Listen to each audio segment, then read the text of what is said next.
Hey, everybody, welcome back. I'm Susan Lindner, your host of the Innovation Storytellers Show. And I'm really excited about my guest today. We had the good fortune of meeting at the Global Speakers Federation meeting in Bali, Indonesia. If you haven't been to Bali, highly recommend. And we had the most amazing chat around all things artificial intelligence, around innovation. And Jim gave a really rousing talk that got so many people inspired about how to think about artificial intelligence, not just from our own perspective as speakers, but actually what's happening inside of the companies that we're working with and how they're using AI to their benefit and thinking about new ways of using AI. So let me introduce you to my guest, Jim Harris, who is one of North America's foremost thinkers on AI, Gen AI, disruption, and innovation. He is one of the world's leading keynote speakers, presenting internationally at more than 60 in-person and virtual events a year. So he has a lot of frequent flyer miles. Association Magazine ranked him as one of North America's top 10 speakers, a very coveted position. Jim also leads strategic planning sessions with executives' teams. His clients include little-known mom and pop shops like American Express, Barclays Bank, Canon, GM, IBM, SAP, Munich Re, the top 200 CIOs of India, the UK Cabinet Office, Swiss Re, Walmart, Zurich Insurance, just to name a few. In February of 2024, Jim was recognized as the Speaker of the Year by Tech Canada. Tech is the largest CEO peer mentoring organization in Canada and part of Vistage, the largest CEO mentoring group globally with 45,000 CEOs. The award recognizes his presentations on AI, which have been described as mind-blowing, riveting, and eye-opening, which I can attest to as well.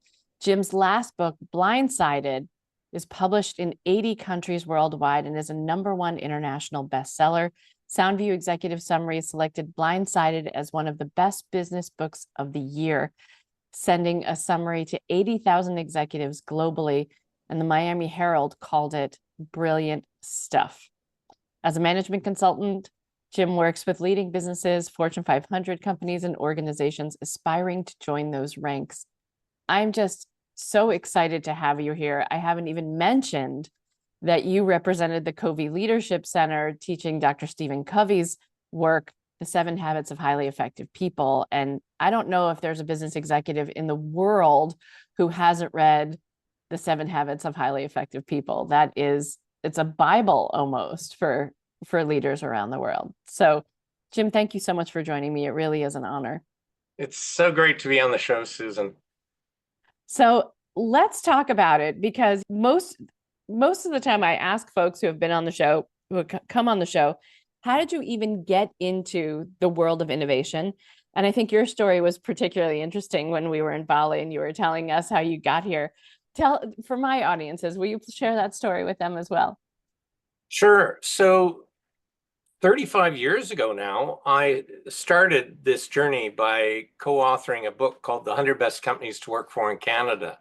And at the time, Tom Peters' In Search of Excellence was really big. So companies and executives were looking at innovation within the context of excellence. And so we looked at pay, benefits, job security, promotion, atmosphere, communication, and really looked at what makes an excellent company.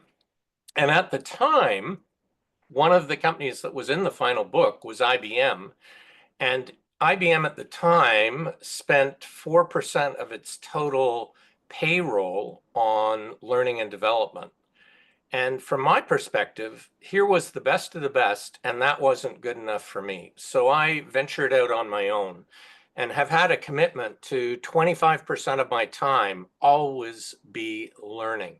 And I'm interested in the fact that the World Economic Forum's most recent job report says everybody needs an extra 20 days of learning and development given the rapid rate of change in our environment. By environment, I'm not talking about the climate. That's changing way too fast. I'm talking about the business environment.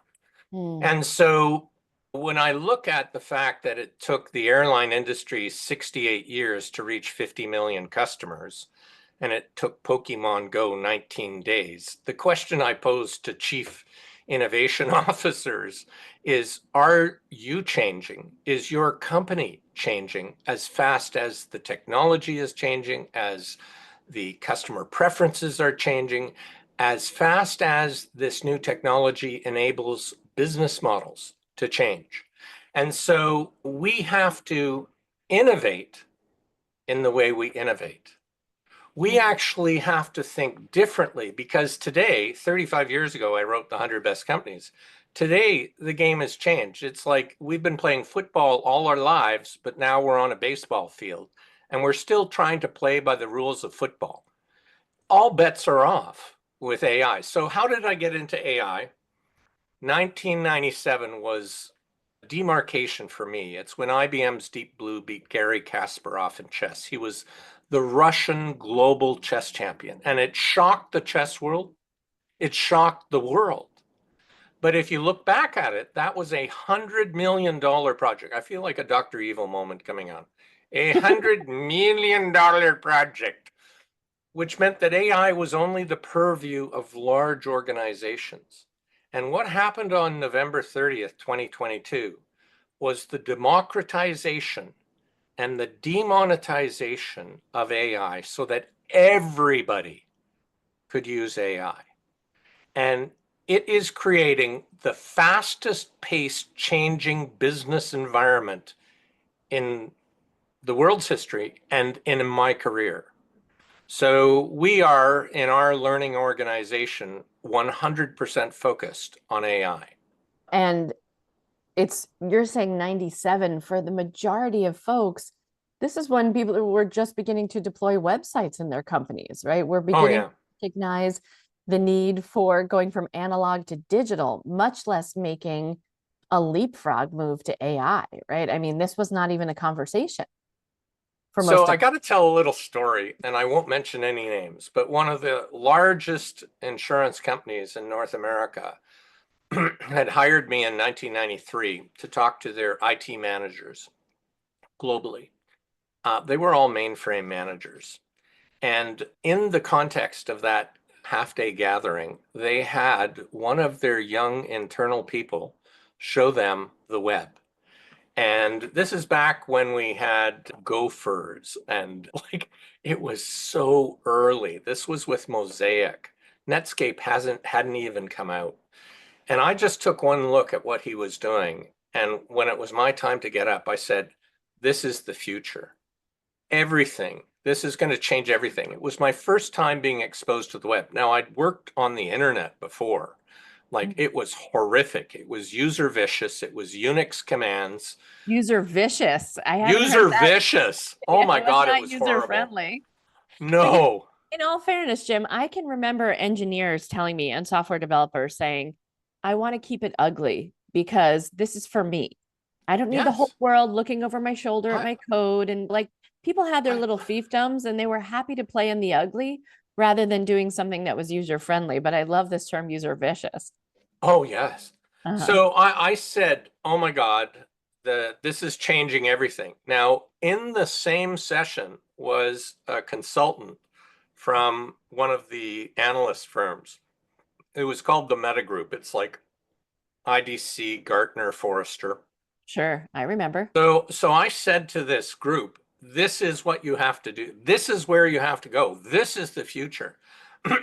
And they rated my session very poorly because as IT managers who were in the mainframe world, they could not see this as the future. Now, the Meta consultant offered me a $250,000 job after my presentation on the spot to come work for the Meta Group, which I turned down. So here's the thing. How future focused are we? And what happens when a new technology comes along that makes either in part or whole our current skill set irrelevant? And how do we react to that? These mainframe managers reacted very badly. I'm particularly proud of that moment, right? Because now we say, hey, the web is embedded into everything we do, our lives, our work. We couldn't live without it. We recognize today, but that's a long way from 1993, right? That's 30 years ago, 31 years ago. So how quickly can we recognize that the rules of the game have changed and then come back to first principles and say, how does this change how we have to work? How does it change personally, my work, departmentally, organizationally? What are the implications for our industry? Right. And then how are we going to facilitate the transition to the new? So 2 to 1 American employees fear AI. 2 to 1. It's Yeah. And do just, you think that's media driven predominantly? well, we've Because all most people also, don't have contact. Majority of Americans, right, or of humans are not using ChatGPT, right? I mean, the majority are still not there yet. well, Hollywood has sold us a dystopian view of the future. We've seen the I Terminator and robot and Skynet and Ex Machina, and fear sells. Mm, So don't be surprised that people are deeply upset and worried. So I don't believe AI is going to replace jobs, but people who use AI you will mean replace. net jobs? So there's a study by McKinsey Global that looks at there are going to be 555 to 899 million jobs created. I don't know how McKinsey gets 899. I just say 900. Come on, McKinsey. It works for Kmart with the 9.99, right? Works for, 899. right? And it works for Walmart. So I'm sure it'll work for so McKinsey. there's going to be this huge job creation between 555 and 900 million jobs. That's the great news. The bad news is there are going to be 400 to 800 million jobs that will disappear. So this is really a story not about the technology. It's a story about transition, transformation, learning and development, culture, mindset. So I don't believe we have the luxury of being fearful about AI because it's so transformative. So how can we help? I'd see this as one of the biggest jobs for chief innovation officers. How do we help our people and our culture embrace this exciting new technology? And yes, there are downsides that we have to work for, but how do we implement training and development and systems to help people and guide them in this new world we're entering into? And we're already in. Yeah. It's funny. One of my partners, a great company called FreshRiver.ai, they do consulting, great consulting around AI, and I help them on the comm side, right? So how do we actually communicate this to folks? And one of their clients, phenomenal Lowe's hardware stores, right, across home improvement centers, realized they were going to upgrade their call centers using artificial intelligence. So you don't have to push one to get to tiles and two to get to lumber, right? It was just going to be an intuitive ask that says, "What are you looking for today?" And then you tell it tiles, and it does the work of getting you to the tile department. But it turned out that it was the customer service team who were first responsible for training that initial AI. And then once they did that, a big chunk of that customer service team was gone. And then there's the quality assurance testing, right? That is done by the remainder of the customer support team and the customer experience team. And then they're gone. And so people watch as the seats around them become empty as those jobs. And you and I heard a great conversation from Dr. Mark, one of the speakers at the conference, who gave the talk about Klarna. He was on the show last week, who talked about how they replaced their entire customer support team using AI. And in fact, they have stopped hiring altogether at Klarna. There's a moratorium on all hiring, and every human who works at Klarna, their task is now going, how can you create an AI companion to your job? And so that is the insurance policy, but it is also potentially the exit strategy for each employee in that company. So this is a very important issue.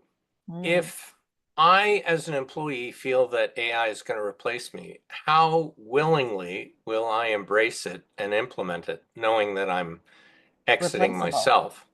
So I believe, so there's some great stories about companies. So there was a company in the logistics space that had dispatchers, and the AI company said, hey, our AI can do everything your dispatchers do. So they took it, they implemented it, they fired all their people.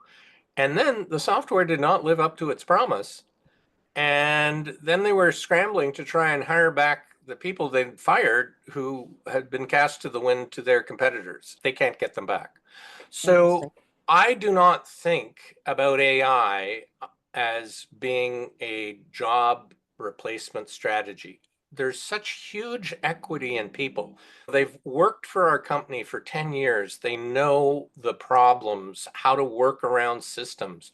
We need them. We need to repurpose or upskill or reskill them so we maintain that equity. Now, if people want to take time off for having children or getting their MBA or traveling the world for a year, I think we can, through attrition, take our numbers down, but Mhm. not just this blanket firing.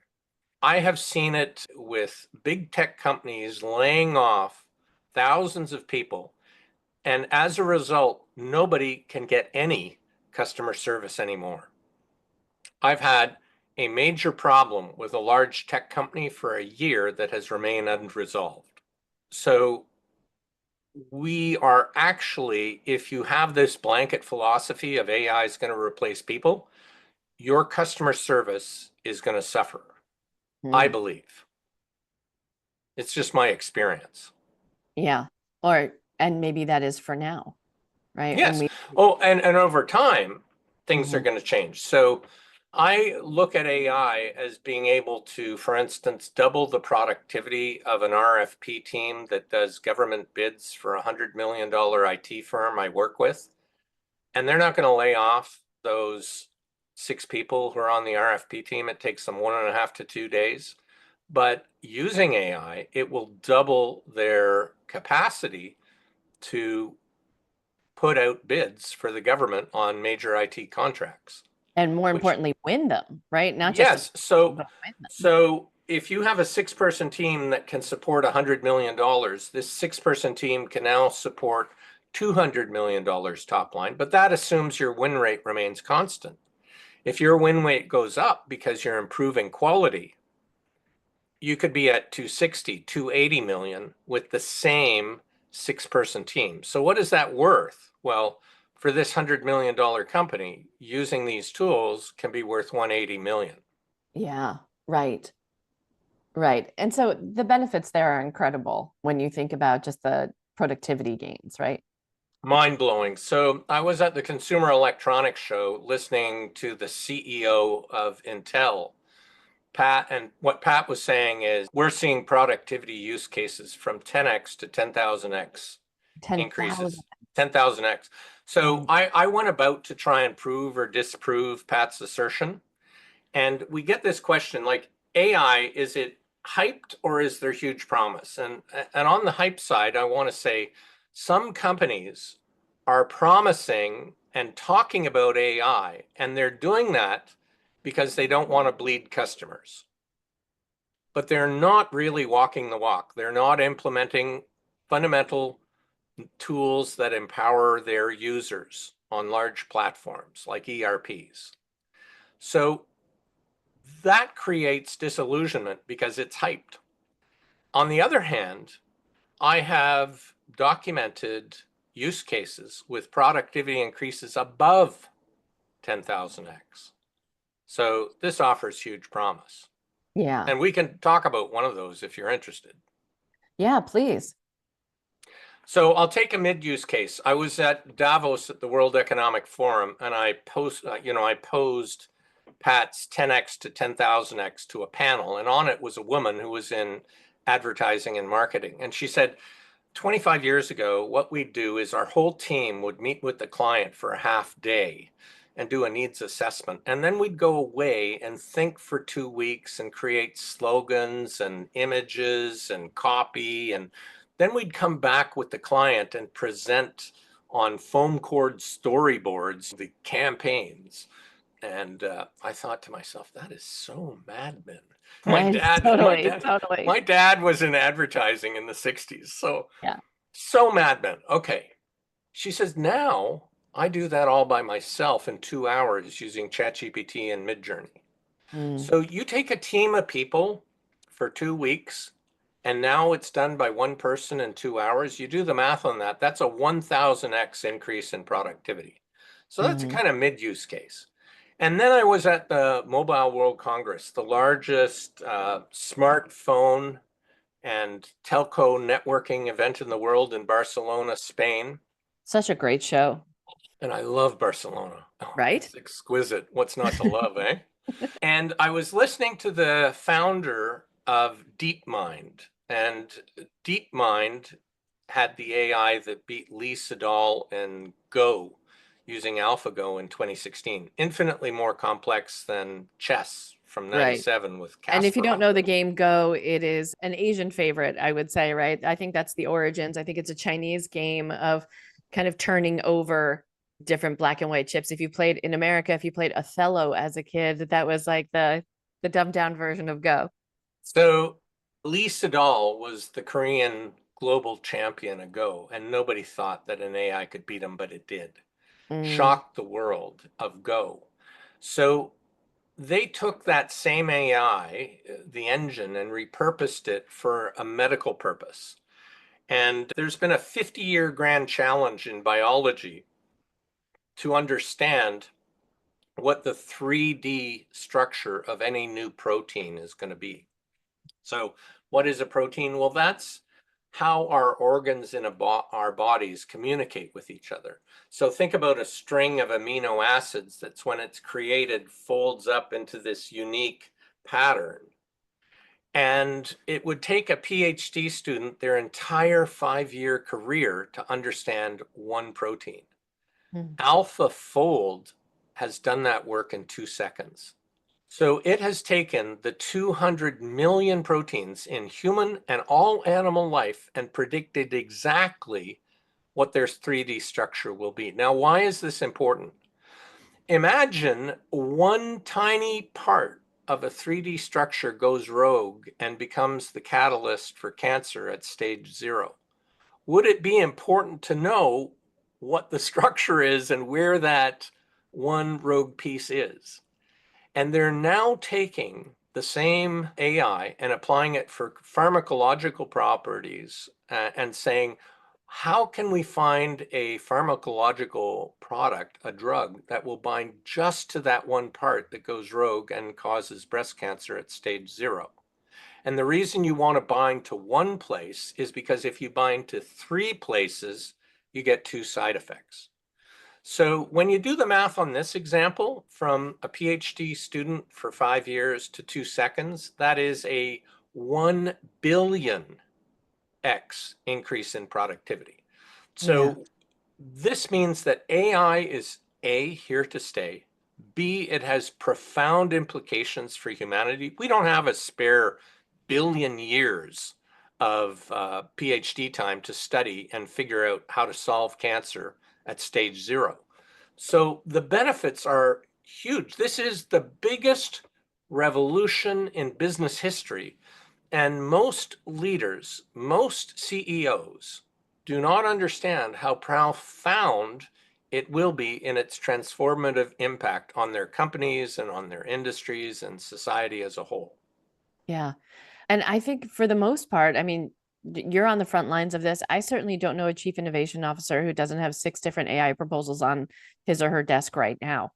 But what is your guidance to Jim to CEOs who are trying to get their arms around this in a big thinking kind of way, and then also operationally to think about how am I going to reorg my org for this?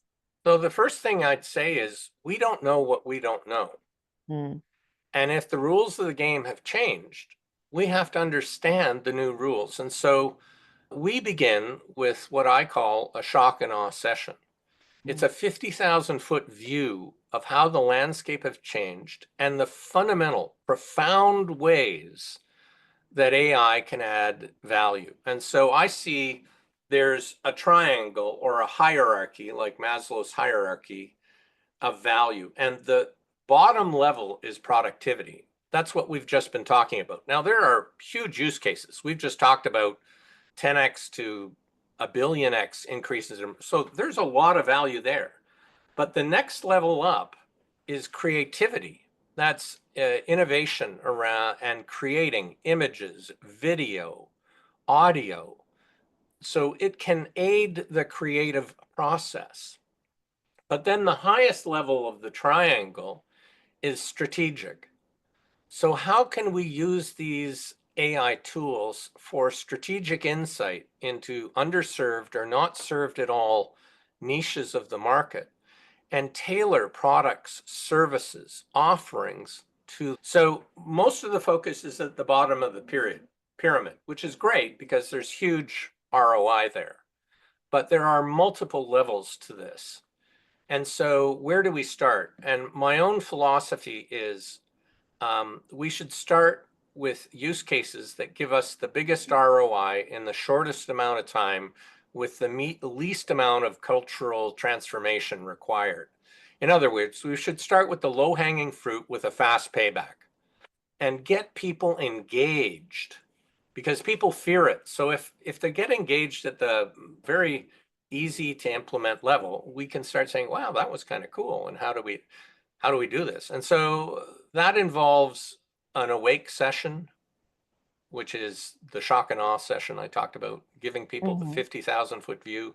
It also involves giving them hands-on practical engagement with the tools like a boot camp. And then it involves ongoing coaching. So how can we help them on a as need by need basis with remote support around cases? So that strategy, recognizing you're the head of big pharma, right? And suddenly you can knock out a timeline of 10 years of studying protein chains and you're down to 2 days. Aside from the acceleration, what else, like, do you try to talk them through what else needs to be built into the process in order to put all the appropriate guidelines and regulatory issues and Sure. privacy concerns and things like that? I mean, we're not using the free version for ChatGPT for this kind of research. No, and ChatGPT really is the poster boy for AI Right. because everybody has heard about it. Not Right. everybody's using it, but there are more than 30,000 AI apps right now. Like ChatGPT is so 2022. Wait, so get us up to speed. What should we be name dropping instead of ChatGPT instead, Tim? Just make us look No, cool at least for ChatGPT is 5 minutes. really good. It's a great place to start. So there's a great story about Samsung. Samsung's software engineers stuck their proprietary code into ChatGPT to tune it. And tune it, it did. It was great. If you think about English, it's a language. So is Right. computer programming, just a language. So, but the problem was the engineers released their secret proprietary code into the wild, and anybody else can learn on ChatGPT about Samsung's secret code. So my wife has a saying. She said, like you're training a puppy. Bad puppy, on the paper, bad engineer. And you might think bad engineer, but really, that is a failure of leadership in Samsung because they had not trained every single person on AI and what are the terms of use of each AI that you're using. And if you're using the public version of ChatGPT, one of the side effects is whatever you're querying is going out into the wild. Now, if you're using Microsoft Copilot, Microsoft has no interest in sharing its customers' data with their competitors. Okay. Mm. But if you haven't done the training for every single person in that organization to understand the difference in terms of use of those two systems, it's a failure of leadership, not of the engineers. They're just trying to do their best and use the best available tools. So I used to represent Stephen Covey, who wrote The 7 Habits of Highly Effective People. And Stephen had a bias, a philosophy that you had to train every single person in the organization in 7 habits to create a common language, a common understanding of how to solve problems, a common framework, and to facilitate cultural change and transformation. It is the same with AI. Every single person needs to be trained in this. And then going back to what we talked about earlier with WEF, the World Economic Forum's job report says we all need 20 extra days of training. Big chunk of it is going to be around AI. And are you doing that? Yeah. So we're going back to, do you know how to use Microsoft Word? Do you know how to use AI? Right? We Yeah, want yeah, it to become a second nature to people. exactly. Exactly. Yeah. So let me tell you a story about one CEO who's in the pharmaceutical industry. She has increased her open rate on emails she sends to other CEOs in the pharma industry by 5x. How's she Hmm. done that? Well, what she used to do is send kind of a generic email and boom. Now she uses ChatGPT and other LLMs like Gemini or Perplexity or Claude. And she says, let's research both the individual CEO and everything that's been written or every TV appearance or radio show appearance or podcast. And let's get at what are the pain points that this CEO and this company are most experiencing in their pharma space. And between the four of them, she gets a pretty good list iteratively. And then she says, let's develop how what we do as a company to support our pharma clients can help with these problems and force rank them. She's getting a 5x open rate from CEOs on cold emails. Is this Wow. going to change marketing and sales? It's certainly getting her through to the decision maker. Mm. And what do you think about internally? Most of my listeners are in the innovation space. They are coming up with brilliant new ideas and they are actively pitching the CEO, the CFO, maybe the CTO or the engineering team to get their cool new pilot in the hands of either for funding or to start scaling or to start testing, et cetera. How could we think differently about using AI in the innovation suite? So, in that very highest level of strategic use of AI, how can we develop 150 questions in our space, in our industry, with the verticals that we sell to?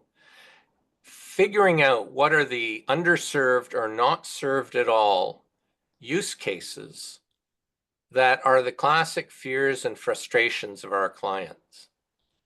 And I'll give you an example. Recently, I was parked nose to the curb, and two cube vans were on either side of me.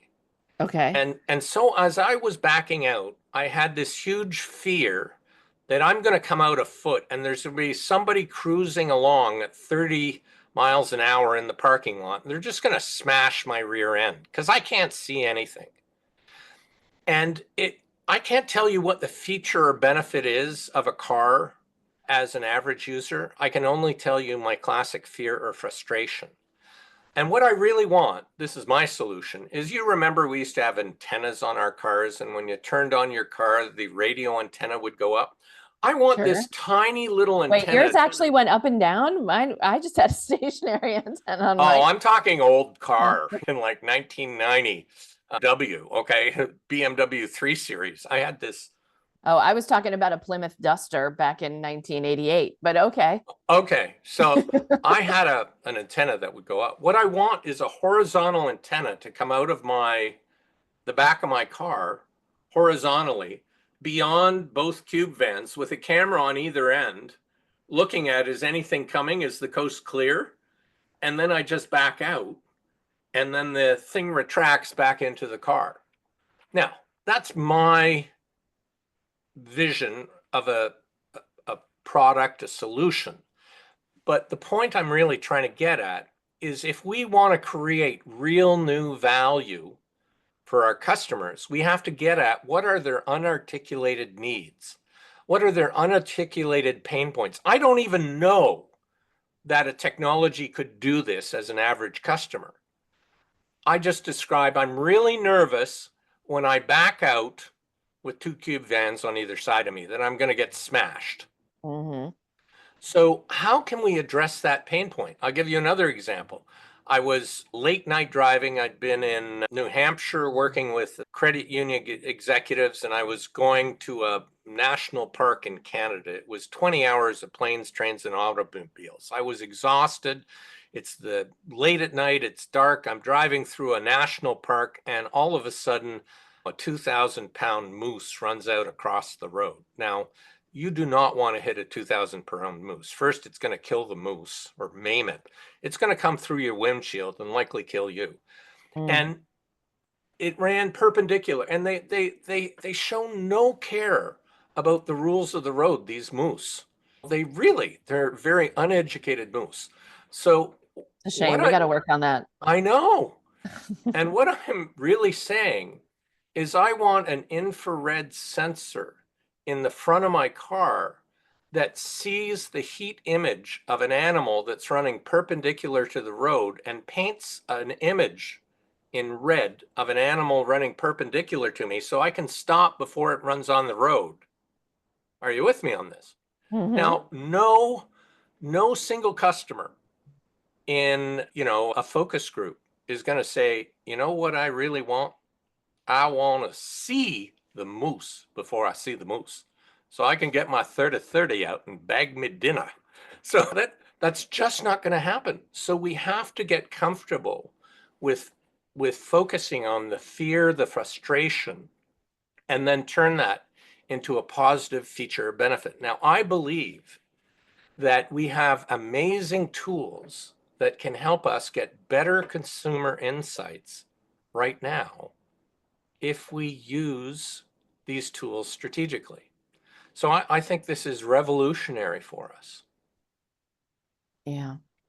This has just been such a great conversation, Jim. I want to ask you the 3 questions I ask everyone who comes on the show. So number 1 is, what do you think is the greatest innovation of all time? Well, given what we've been talking about, I believe these AI tools are the greatest innovation tools humanity has ever had. Okay. And if there was an innovation team in human history that you would have liked to have joined, which team would you have joined? Oh, this is so fun. I've never worked with Apple, but Apple and Steve Jobs had a philosophy of having very, very small teams of super bright people working on new projects in secret. And if you take 3 people, like a triangle, you only have 3 points of communication. But if you have 14 people on a team, there are 91 lines of communication. The smaller the team, the more focused it is, the lower the communication overhead is. So how do we get really small teams that are super focused, laser focused, and empowered to deliver incredible results? And then they're let to go to run with what are the resources they need and so on. So there's do I have time for one story? Sure.